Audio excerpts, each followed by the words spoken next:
Bonjour à vous et bienvenue sur Jigdalia TV Podcast. Et le thème du message d'aujourd'hui c'est obtenir la foi pour la guérison. Obtenir la foi pour la guérison. Vous savez, en tant que chrétien, la guérison se produit par la foi. C'est-à-dire, celui qui n'a pas la foi ne peut pas manifester la guérison. C'est pour cela que dans cette vidéo, je vais vous montrer comment faire pour obtenir la foi. Et lorsque vous allez obtenir la foi, il sera plus simple pour vous d'obtenir la guérison de votre corps. Nous allons d'abord commencer par lire Marc chapitre 4, versets 23 à 24. Marc chapitre 4, versets 23 à 24. Si quelqu'un a des oreilles pour entendre, qu'il entende. Jésus leur dit encore, prenez garde à ce que vous entendez. On vous mesurera avec la mesure dont vous vous serez servi et on y ajoutera pour vous. Amen. Regardez ce que le Seigneur dit dans cette vidéo. Le Seigneur dit, prenez garde à ce que vous entendez. Faites attention à ce que vous écoutez. Quand il dit prenez garde à ce que vous entendez, il parlait de quoi? Il parlait de l'enseignement. Quel est le premier moyen par lequel vous pouvez obtenir la foi pour la guérison? C'est en écoutant les enseignements sur la guérison. Dans la seconde partie de cette vidéo, je vais vous révéler le deuxième moyen par lequel un chrétien peut obtenir la foi pour la guérison. Mais le premier moyen, c'est quoi? C'est l'enseignement. Comment l'apôtre Paul réussissait à donner la foi aux gens? C'est à travers l'enseignement qu'il prescrivait aux gens. Il va par exemple dire dans Romains que je veux venir vers vous, vous prêcher l'évangile. Je veux venir vers vous, vous enseigner la parole. Pourquoi? Parce qu'il savait que les Romains ne pouvaient pas avoir la foi sans qu'on ne leur enseigne.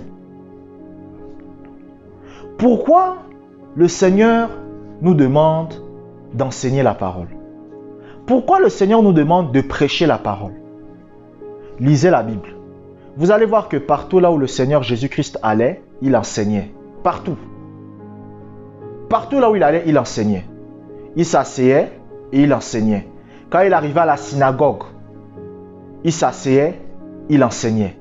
Le Seigneur Jésus-Christ avait comme habitude d'enseigner les gens. Parce que la foi vient par l'enseignement. La foi vient en écoutant les enseignements. La foi ne vient pas en écoutant un chien aboyer. Un chien vient et il aboie devant vous. Ce n'est pas ça qui donne la foi. La foi ne vient pas en écoutant un chat miauler.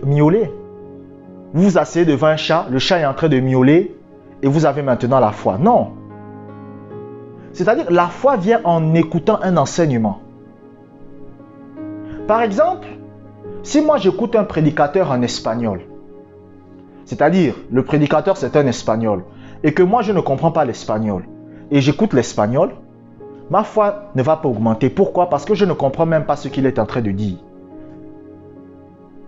C'est pour ça que quand vous lisez même la Bible, l'apôtre Paul a dit que si je viens devant les gens et je parle une langue étrangère que les gens ne comprennent pas, les gens ne seront pas édifiés. Donc la foi pour la guérison vient en écoutant les enseignements sur la guérison. La foi pour la guérison ne vient pas en écoutant les enseignements sur le mariage, par exemple. Voici quelqu'un qui est malade. Voici une personne qui a le cancer. Et cette personne veut être guérie. Mais cette personne, au lieu d'écouter des enseignements sur la guérison, écoute des enseignements sur le mariage. Cette personne n'aura pas la foi dans le domaine de la guérison. Cette personne aura la foi dans le domaine du mariage. C'est ça que vous devez comprendre. Parce que la foi travaille par secteur. La foi travaille par secteur. Le niveau de foi que j'ai aujourd'hui est déterminé par l'enseignement que je reçois. C'est pour ça que même encore aujourd'hui, je continue à lire des livres de Kenneth Hagin. Même encore aujourd'hui, je continue à lire des livres sur la guérison. Pourquoi? Parce que je sais que la foi se développe, la foi grandit à travers l'enseignement que vous recevez. Un chrétien qui n'est pas enseigné, c'est un chrétien qui n'aura pas la foi. Si vous n'avez jamais été enseigné dans le domaine de la guérison, vous ne pouvez pas avoir la foi dans le domaine de la guérison. Si vous n'avez jamais écouté la parole de Dieu, l'enseignement de la parole de Dieu dans le domaine de la guérison, vous ne pouvez pas avoir la foi dans ce domaine. Comment obtenir la foi pour la guérison? C'est par l'enseignement.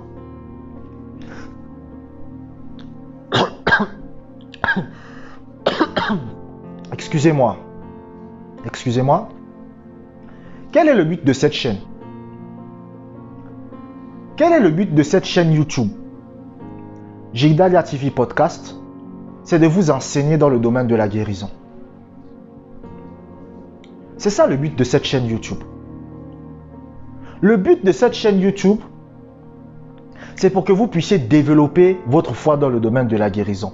Et quel est le moyen par lequel vous développez votre foi dans le domaine de la guérison? C'est les enseignements. Donc, plus vous passez votre temps à écouter les enseignements sur la guérison, plus vous allez développer votre foi dans ce domaine. Est-ce que vous me suivez? Il y a un homme de Dieu qui s'appelle Kenneth Copeland. Kenneth Copeland, c'est l'un des fils spirituels de Kenneth Hagin. Et il est arrivé, qu'un jour il est parti chez le médecin et on lui a diagnostiqué un cancer. Il avait un cancer. Et il ne lui restait plus que quelques mois à vivre. On lui a dit, écoutez monsieur, vous avez le cancer, dans quelques mois vous allez mourir. Qu'est-ce que Kenneth Copeland a fait? Kenneth Copeland a pris tous les enseignements sur la guérison qu'il connaissait. Tous les enseignements. Il s'est enfermé dans sa chambre. Pendant une affaire de 2-3 mois, il n'écoutait que les enseignements sur la guérison. Pendant 2-3 mois, tous les jours, du matin au soir, il écoutait des enseignements sur la guérison. Il écoutait, il écoutait, il écoutait, il écoutait, il écoutait, il écoutait, il écoutait, il écoutait, il écoutait. Et qu'est-ce qui s'est passé? Le cancer a disparu. Donc, comment Kenneth Copeland a été guéri? Il a été guéri à cause de sa foi. Mais comment a-t-il obtenu la foi pour la guérison? C'est en écoutant les enseignements sur la guérison. C'est les enseignements sur la guérison qui lui a donné la foi pour sa guérison. Alléluia. Alléluia. Nous allons lire un deuxième passage biblique et nous allons voir le deuxième moyen par lequel nous pouvons obtenir la foi pour la guérison. Josué chapitre 1 verset 8. Josué chapitre 1 verset 8. Que ce livre de la loi ne s'éloigne point de ta bouche. Médite-le jour et nuit, pour agir fidèlement selon tout ce qui y est écrit. Car c'est alors que tu auras du succès dans tes entreprises, c'est alors que tu réussiras. Amen. Pour être guéri, vous devez avoir la foi. Pour avoir la foi, le premier moyen par lequel vous pouvez avoir la foi pour la guérison, c'est en écoutant des enseignements sur la guérison. Le deuxième moyen par lequel vous pouvez avoir la foi pour la guérison, c'est en méditant la parole de Dieu dans le domaine de la guérison. Vous savez, les chrétiens n'aiment pas méditer la parole de Dieu. Les chrétiens n'aiment pas lire la Bible. Par exemple, vous allez remarquer que lorsque je fais une vidéo, lorsque je sors un podcast sur cette chaîne, vous allez remarquer depuis un certain temps que je mets toujours des passages bibliques dans la description. Quel est le but de ces passages bibliques? Le but de ces passages bibliques, c'est que vous puissiez aller les méditer pour vous-même. Comment développer la foi pour la guérison? C'est en méditant la parole de Dieu sur la guérison. Plus vous méditez les versets bibliques qui concernent la guérison, plus vous pensez à cela, plus la guérison va se manifester. Plus vous aurez la foi pour la guérison. Regardez ce que le Seigneur dit à Josué. Il dit à Josué, tu as envie de réussir. Tu as envie d'aller de l'avant. Tu as envie d'accomplir des grandes choses. médite la parole de Dieu jour et nuit. C'est ce que Josué va dire. Qu'est-ce que c'est que la méditation? La méditation, c'est lorsque vous prenez une écriture, vous comprenez ce que cette écriture veut dire et vous ne faites que penser à ça. C'est ça qu'on appelle la méditation. Méditer la parole de Dieu, c'est quoi? Méditer la parole de Dieu, c'est prendre une écriture et comprendre ce que cette écriture veut dire et ne faire que penser à ça. C'est ça qu'on appelle la méditation. Vous savez, l'inquiétude est une forme de méditation. Parce que l'inquiétude, en fait, c'est quoi? L'inquiétude, c'est lorsque vous pensez à des choses négatives. Par exemple, si votre mari ne fait que sortir tous les jours et que vous commencez à penser que mon mari me trompe, alors que peut-être qu'il ne vous trompe pas. Mais comme vous ne faites que penser à ça, vous allez commencer à croire à ça. C'est ça qu'on appelle la méditation. Mais sauf que l'inquiétude, c'est une forme de méditation négative. En fait, l'inquiétude, c'est lorsque vous méditez des choses mauvaises. Comment la foi vient? La foi vient en méditant la parole de Dieu. Comment la foi pour la guérison vient? La foi pour la guérison vient en méditant la parole de Dieu sur la guérison. Plus vous passez du temps à lire les Écritures qui concernent la guérison, à comprendre ce que ces Écritures sur la guérison veut dire et à y penser, plus la guérison physique va se manifester. Amen. C'est là le problème de beaucoup de chrétiens. C'est-à-dire qu'ils ne méditent pas. Mais comment un chrétien... J'aimerais vous poser une question. Voici un chrétien qui est malade. Ce chrétien est malade. Au lieu d'aller prendre des écritures qui concernent la guérison et de les méditer, cette personne part prendre des écritures qui concernent le mariage pour les méditer. Est-ce que cette personne sera guérie? Vous devez comprendre, et je vais vous révéler ce secret, c'est que spirituellement vous mangez. Est-ce que vous savez cela? C'est-à-dire de la même façon que physiquement vous vous nourrissez aussi spirituellement. Il y a deux façons de nourrir votre esprit. Il y a deux façons de vous nourrir spirituellement. La première façon, c'est comme je l'ai dit dans la première partie de cette vidéo, c'est écouter les enseignements. Lorsque vous écoutez les enseignements, vous êtes en train de vous nourrir. Par exemple là, pendant que vous êtes en train de m'écouter, vous êtes en train de vous nourrir spirituellement. Et le deuxième moyen, c'est la méditation. Prendre les Écritures sur la guérison.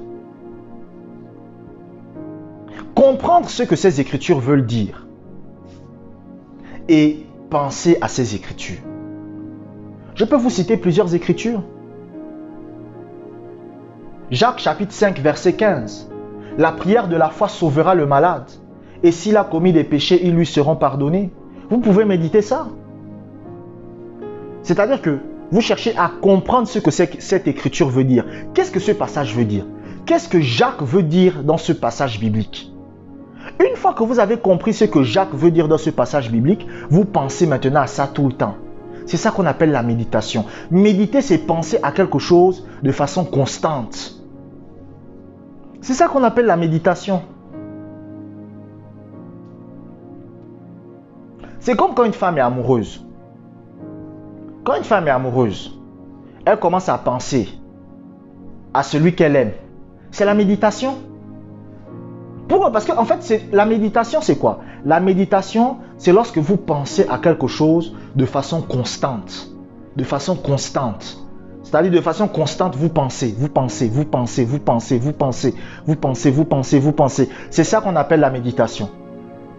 Et c'est la même chose dans le domaine de la Bible. Il faut que vous preniez des écritures qui concernent la guérison divine et que vous les méditiez. C'est-à-dire, il faut comprendre ce que ce verset veut dire. Parce qu'il ne faut pas seulement prendre un verset biblique et ne pas comprendre ce qu'il veut dire. Il faut comprendre ce que ça veut dire et il faut les méditer. Et c'est là que vous allez obtenir la foi. Donc, je récapitule. Quels sont les deux moyens d'obtenir la foi pour la guérison? Premier moyen, écouter les enseignements sur la guérison. Deuxième moyen, méditer les Écritures sur la guérison. Je vous remercie d'avoir écouté ce podcast jusqu'à la fin. Abonnez-vous pour des prochaines vidéos. Si vous voulez soutenir la chaîne financièrement, vous pouvez cliquer dans le lien qui se trouve dans la description. Portez-vous bien, que la grâce du Seigneur soit avec vous.